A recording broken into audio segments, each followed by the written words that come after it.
I'm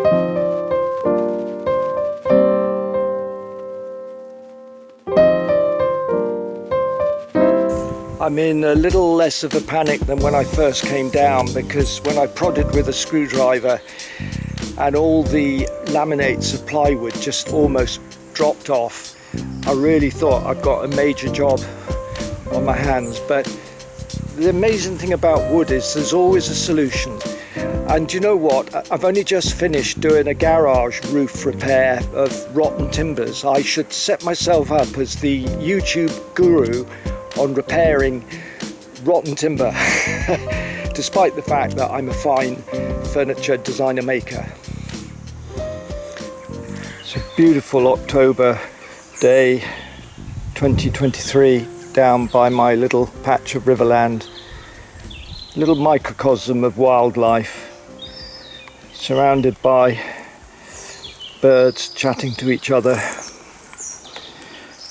And this is the Birdhide that I built. I think it was around about 2017.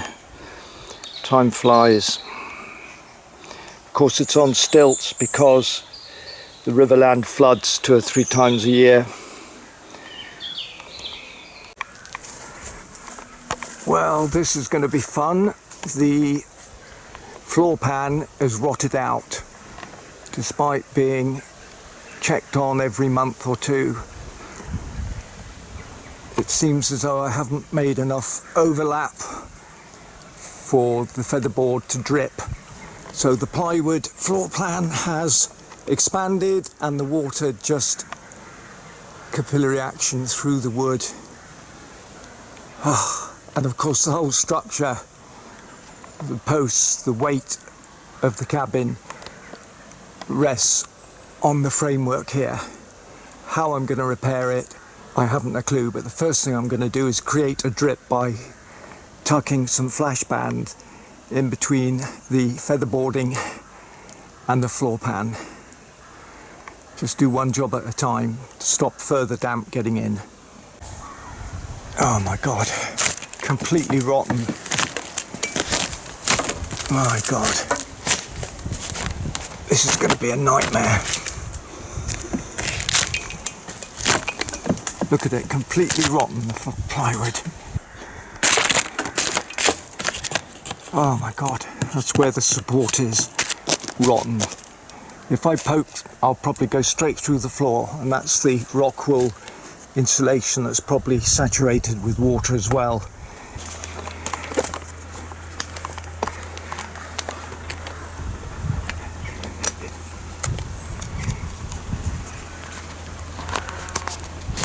Well, I'm using Flashband aluminium foil back bitumen.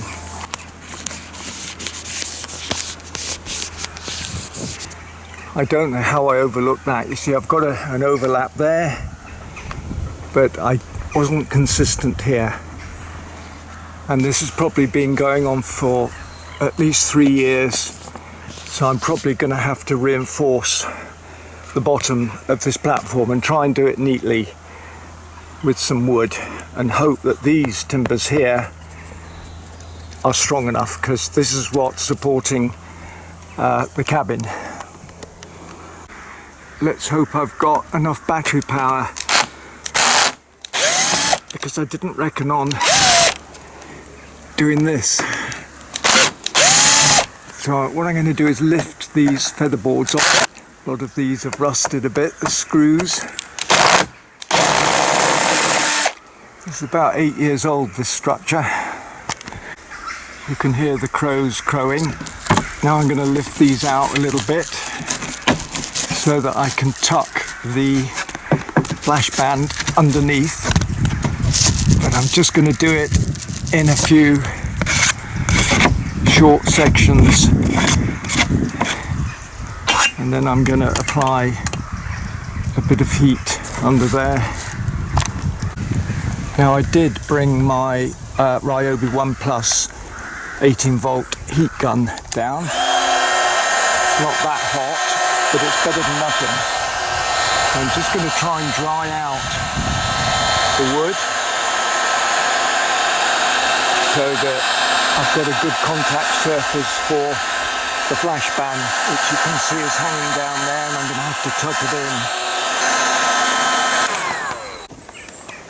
I didn't bring my tripod down because I didn't expect to be filming. In fact, I brought the camcorder down to film a gig this evening at my friend's place where I'm staying tonight. So let's see if I could do this single-handed.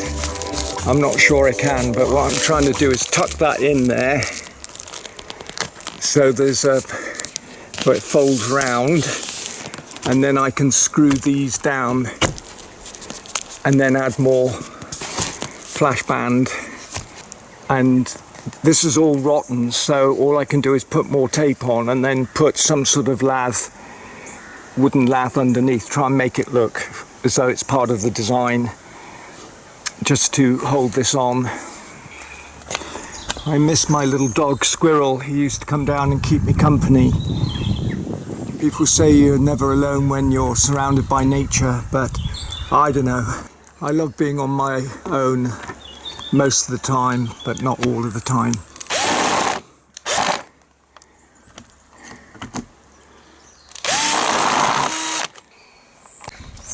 Well, I do hope that the leak is not internal, that it is actually caused by water running down the featherboard and probably dripping off the leaves as well, so it's been sustained, because it's all along this front panel. There's no evidence of damp along this edge. This thankfully is dry, and of course the metalwork is beginning to rust now. It's another maintenance job. I did paint that with hammerite, but it is beginning to rust, and these metal strips here hold the posts, which are located with a steel stud in the middle, all built on site, a bit like an IKEA flat pack design.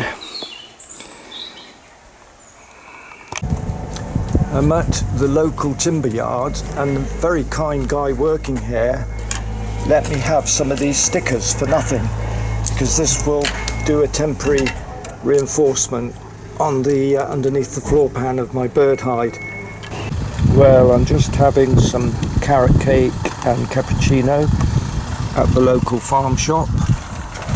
You can see the rather magnificent views here, and my bit of river land is down there somewhere.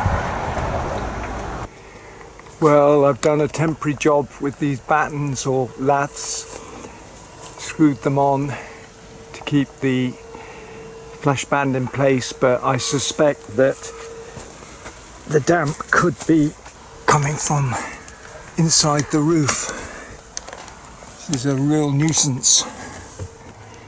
It's a kind of platform seat, because there's little bits of damp. There's damp there, so I've probably got to take some of the feather boards off the outside, and I think there's a bit of damp up there. Damn. Because the roof actually is featherboard, and then this kind of quilt. You can see at the end this quilt stuff. Here we are. This is the thin quilt insulation. I've been relying on that for waterproofing the roof. I'm going to have to bring a longer ladder to get up on the roof, and I'm going to have to cut some of this foliage away, because that's probably not helping it. So it needs a bit of sunshine to dry after each rainy spell. If the leak is coming from the inside, then it's rendered my patch-up job useless today, because that water will just drip inside the flashband, and I thought it was the drip, the lack of overhang on the featherboarding. Well, the damp coincides with the join in the roof featherboarding, which I've covered now with a bit of flashband, but that's a bit of a coincidence. That's where the main staining is. Well, it doesn't make sense, because you can see I've got plenty of overlap on the insulation foil, forget what it's called. Well, there's not much more I can do. Gonna have to come back down with a longer ladder, some more equipment, and sort out the roof. I think that's where it's coming in. The water is coming in from the roof. So this is where I've done a temporary patch with Flashband over the other roof join. I mean, that was very temporary, but you can see this is probably where it's been leaking. See, some of those screws have become loose as well. So here is the roofing felt, and I'm just going to loosely tack it down in a few places. I've allowed plenty of overhang.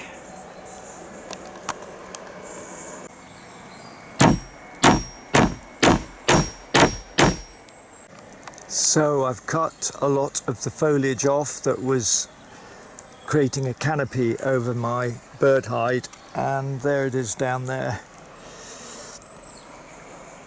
Well, this reminds me of when I was about 17 or 18, when I used to do rock climbing on the gritstone edges around Stanage Edge, I think, near Manchester.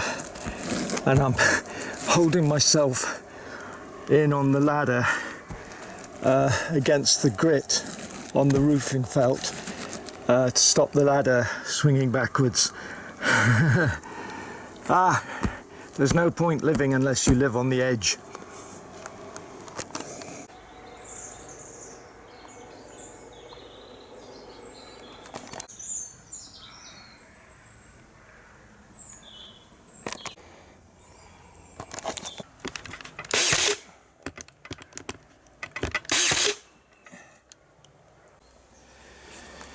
Well, it's about 4:30 p.m. It's probably another couple of hours daylight, but I'm completely knackered, and I think I've done enough to weatherproof it.